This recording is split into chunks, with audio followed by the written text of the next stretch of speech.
Ile naenda kanisani, nafunga na kuomba, nafungua naendelea. Siku moja niko chumbani, niko sebreni na mke wangu, saa 2 asubuhi. Nimefunga na kuomba, yani nanena kwa lugha tu, inda na makaba, nafungua mji, nashinda roho ya mauti, naomba na kushinda mkuu anga la Tanzania, na kushusha chini na kufunga. Mtu mwenye nguvu aliyejifunga silaha zake alindaze nyumba yake hii salama, lakini mtu mwenye nguvu kuliko yeye akimfuata, akamfunga, akamnyang'anya silaha alizokuwa anazitegemea, ataitwaa mateka yake. Ewe mwenye nguvu wa Dar es Salaam, na kufuata na kufunga na kunyang'anya silaha zako, naitwaa mateka yako, na watwaa watu, naitwaa Dar es Salaam. Yani naomba hivyo, naomba maandiko kwa maandiko. Bwana, siku moja saa 2 asubuhi niko pale nyumbani, chumbani kwangu, nikasikia kama kitu kimeanguka. Kishindo kikubwa sana. Nikamwambia mke wangu, umesikia kishindo chumbani? Anasema nimesikia. Kuna nini?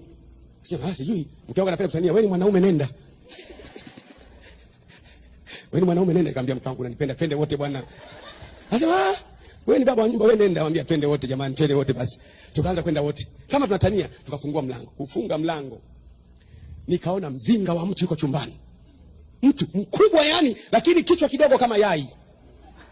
Lakini yani mtu mkubwa yani, jitu kubwa hivi.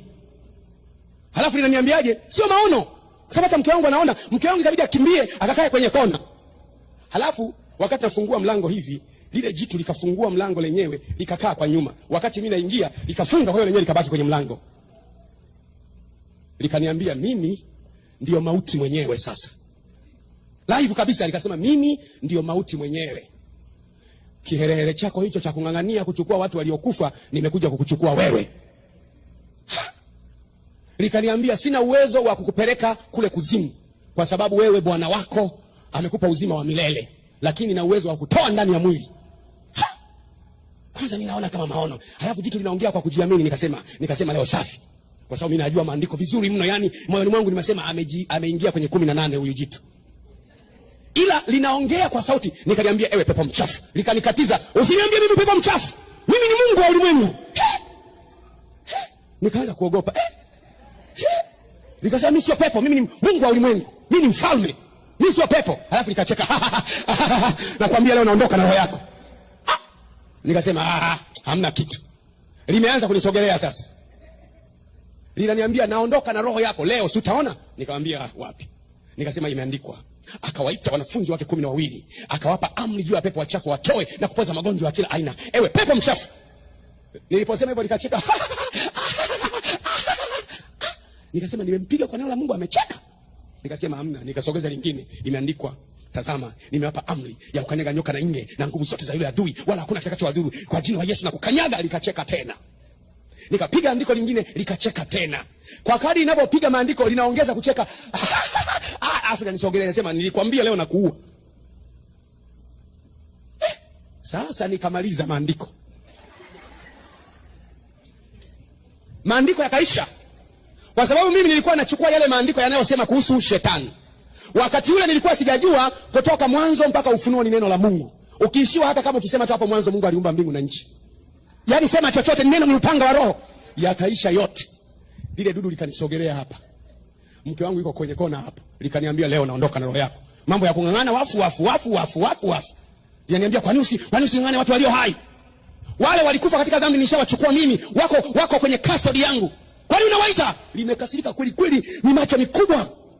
Linasema mimi ni Mungu wa dunia. Mimi nafuta macho, nafuta usoni kwamba ninaona maigizo. Linaniambia najua unawaza kwamba unaona maono, sio maono haya. Yaniambia unaondoka na wewe. Mimi nimefika wakati sasa, nimeishiwa maandiko sasa. Nawaza sasa kwamba kukimbia. Unanielewa? Lakini liko kwenye mlango. Nawaza hapa sasa, wakati nawaza hivyo, dudu liko hapa. Wakati nawaza hivyo, ghafla lile jitu likaangua kwenye miguu yangu. Linasemaje? Mkuu. Samahani. Unisamehe mkuu. Limeangua kwenye miguu yangu. Sasa mimi nikaanza kujiuliza, limeangua kwenye miguu kama hapa. Na mimi najiuliza mkuu ni nani? Kwa sababu mimi nilikuwa nimeogopa, nilikuwa nataka kukimbia sasa. Mkuu ni nani? Nilipoangalia kwa nyuma yangu, nikamwona Yesu ametokea kwa nyuma yangu. Binti yangu anaitwa Ruth, alikuwa mdogo wakati ile, ana miaka kama 7, nakumbuka mpaka leo. Wote tukamuona yani. Kumbe lile dudu linaniangalia mimi, likamwona Yesu ametokea kule, likaangua miguuni pangu. Sasa nilipomwona Yesu mimi nikafurahi kweli. Nikataka nimuulize Yesu, kwa nini lile dudu nilikuwa nakemea neno la Mungu afu linacheka? Kabla sijamuuliza akaniambia, unataka kuniuliza kwa nini yule bwana ulikuwa unamkemea neno la Mungu anacheka? Akaniambia yule bwana ni muongo. Niko hapa, akaniambia hili bwana huyu ndio baba wa uongo. Wakati unalisema neno la Mungu ulikuwa unamchoma, kile kicheko ndiye alikuwa analia. Lakini kwa sababu ya nature yake ni uongo, akilia anacheka ili wewe ukate tamaa. Nilishangaa. Yaani alikuwa analia lakini lina manifest kucheka. Kumbe mimi ningeendelea lingeondoka. Akaniambia huyu ndio baba wa uongo. Limelala hapo chini bado lipo. Halafu nikaanza kumuuliza Yesu, sasa amekuja kufanya nini humu? Akasema kwa sababu wewe ulikuwa na wadai waliokufa. Na hivyo ulivyokuwa unafanya ni sawa. Umemshinda, huyu ndio kifo huyu. Umemshinda kuanzia leo. Na yale uliokuwa unaomba umepewa. Alipomaliza kusema hivyo akapotea. Mimi nilikuwa nataka nimuulize hayupo, lakini ile dudu lipo. Nikuangaliaje hayupo. Lile jitu likaamka. Likaniambiaje? Yesu hawezi kuja huko. Alisema hata Yesu. Linasema mkuu wako hawezi kuja hapa. Yale uliyoona ni maono. Linaniambia umeona maono. Sio kwamba umeona halisi, ni maono. Linanidanganya kwamba eti nimeona nini? Maono. Nikasema hakuna. Nikamwambia imeandikwa. Linacheka ni naye. Anacheka ni naye. Anacheka ni naye. Alafu inaniambia naondoka nitakuja baadaye. Likaondoka, halijarudi mpaka leo. Piga Yesu makofi, haleluya. Hajarudi mpaka leo. Unaelewa sasa? Mke wangu kajikunyata mahali yani kwenye kona. Ananiambia pole darling, pole jamani. Yani nimesweti, jasho limenitoka vibaya mno. Ninasema kumbe Yesu yupo na shetani yupo, wote wapo. Nikamwambia mke wangu nashukuru sasa hivi nawajua wote. Namjua Ibilisi, namjua na Yesu. Nimechagua kumfuata Yesu. Yeye ndiye nguvu yangu, yeye ndiye uzima wangu, yeye ndiye hazina yangu. Yeye ni yote katika yote. Hii experience imesajiliwa ndani ya moyo wangu. Sitasahau. Ndicho kipindi niliogopa kuliko niliwahi. Nimeogopa. Yani nalikemea itoki. Natumia nini tena sasa? Kumbe ndio linalia yani. Yani uongo wa lenyewe. Yani Yesu. Ndio maana huwa unaona kwa mfano kwa kadri unavyoomba ndio unazidiwa. Yani ukiona hivyo ndio umepona yani. Ukiona hivyo ndio umepona yani. Unapoomba mambo yanazidi, maana yake ndio umepona. Ndio uongo wake. Na anasema pokea uponyaji leo kwa jina la Yesu. Pokea uzima kwa jina la Yesu. Pokea uzima kwa jina la Yesu. Ndio maana unaona unamtafuta Mungu sana, matatizo yanazidi. Ndio uongo wa lenyewe. Linakudanganya ili uonekane kana kwamba hakuna unachofanya. Mbona maombi sana? Wenzako hata hawaombi wana nafuu. Wewe muombaji ni matatizo kibao. Ni uongo. Eti naniambia Yesu, Bwana wako hajaja hapo, umeona maono tu. Hayo yalikuwa maono. Ninasisitiza, hayo yalikuwa maono.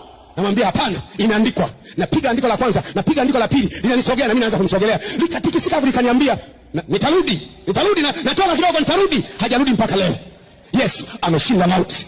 Yesu ameshinda mauti. Baada ya tukio hilo sasa, ikapita miezi. Siku moja niko kanisani, binti moja anaitwa Ana akaletwa amekufa ofisini.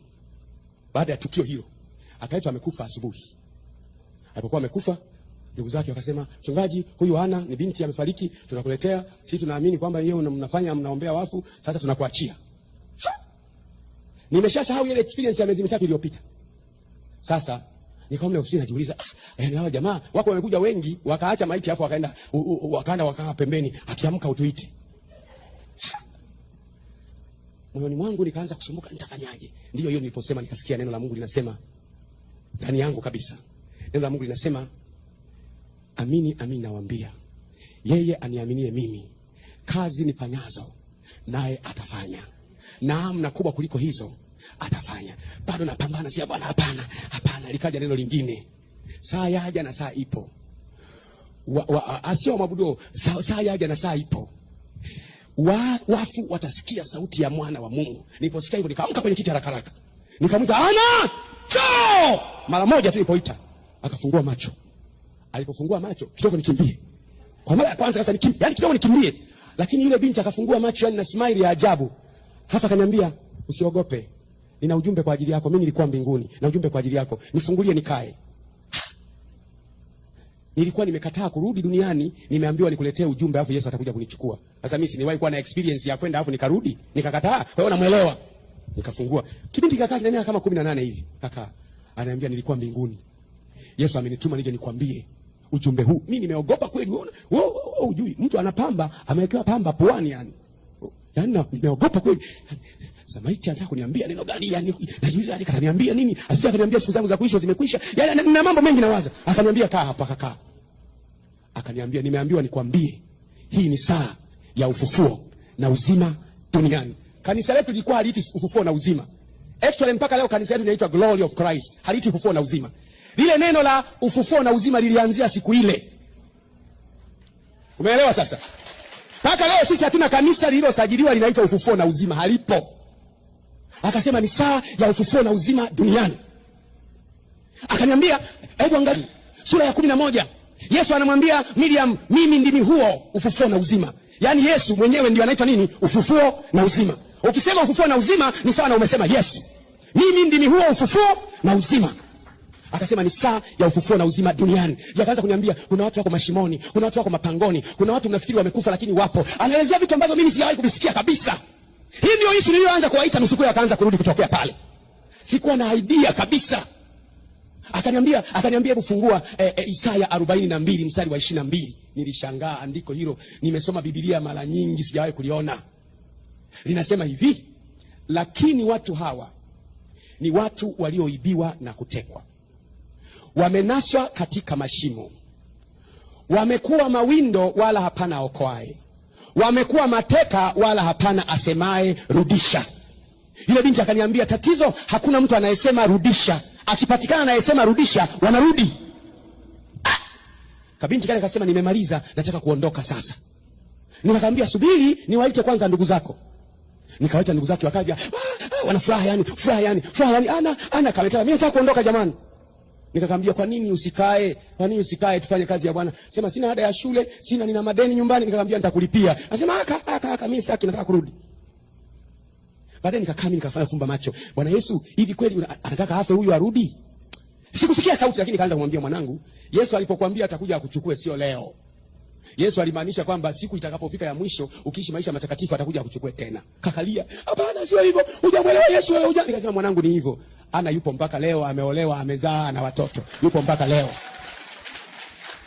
Nikamtoa nje sasa wale wote waliokuwa wamesindikiza hiyo na hiyo issue, washirika wangu mpaka leo. Ndio nikaanza kuhubiri sasa saa ya ufufuo na uzima. Sio kwamba ni dhehebu, sio dhehebu. Nikaanza kusoma maandiko sasa. Yes, mimi ndimi ufufuo na uzima. Nikaanza kumeza maandiko, kuyatafuta maandiko. Wafu wakaanza kufufuka sasa. Misukuyo ikaanza kurudi. Wengine walikuwa ndani ya nyumba za watu. Nikiita tu njoo, wanakuja. Tayari sasa ikapasuka. Ilipopasuka hivyo sasa miujiza inatokea. Watu wanapona. Makanisa mengine yanaongea. Ni nguvu za giza huyo, mimi naendelea tu. Sitaki kuwasemesha. Ni wa shetani, mimi naendelea tu. Ukiexperience uamsho usiwasikilize watu. Wakati wanasema wewe hata binti aliyefufuka hapa kwenye huduma ya prayer line, watu watasema. Msiwasikilize. Wewe songa mbele tu. Chimba madini. Duara imeshaanza kutoa madini. Wewe songa mbele. Umeshampiga mkuu wa eneo kwa jina la Yesu. Kwa hiyo ukimpiga mkuu wa eneo upenyo unapatikana. Miujiza mingi inaanza, ishara nyingi zinaanza, ajabu nyingi zinaanza na unaweza kujenga kanisa la mara popote. Niseme neno hili sio kwa ubaya. Nasema neno sio kwa ubaya. Ukijua kanuni hii, hata kama ukianza kanisa jangwani, people will come. Let me say again, if you know this principle of destroying the the territorial spirits in a certain locality. Localities are being owned by powers in the spiritual realm. Unless you destroy and defeat these powers, you cannot have dominion over these territories. You cannot have the riches, even the people. If you destroy the powers in the spiritual realm, you take the nation. Kabisa, unachukua taifa na watu wake. Watu watakuwa wanakuja. Sasa baada ya hiyo kufuka sasa uvumi ukaenenda kila mahali. Uvumi unakwenda, watu wanaita maiti, sijawaita, wanaita maiti wenyewe. Tumesikia kanisa hilo wanafufuka sana, wanakuja na mtu wao. Amefuka mmoja tu. Wanasema tumesikia kanisa hilo. Wakati mwingine maiti ziko 8 kwenye ibada. 8, 6, 7, 9 zimo kwenye ibada yani. Unakuta watu wamekaa hivyo, ukiangalia utaona kuna kundi la watu liko pale, unajua kuna mzigo hapo. Wametulia tu hivi. Unajua kuna wengine wako pale, unajua hapo unaishi pale. Alikuja mchungaji mmoja wa kutoka Japani, nikamkaribisha kuhubiri. Alipokuwa anahubiri hivi anatembea anazunguka akaleta akaanza Japani. Sasa habunai desu. Anasema hatari nini? Kuna mtoto huko amekufa amemweka chini. Nikamwambia wewe ndio mhubiri wa zamu. Akasema mimi mambo haya sijazoea. Nikaamuru yule mtoto wake madhabahuni. Yule Mjapani aliomba, "Kwa jina la Yesu, njoo, kwa jina la Yesu." Mtoto akafufuka bwana. Unaona? Inawezekana. Upenyo ukipatikana, njia inafunguka. Hebu fumba macho yako kusema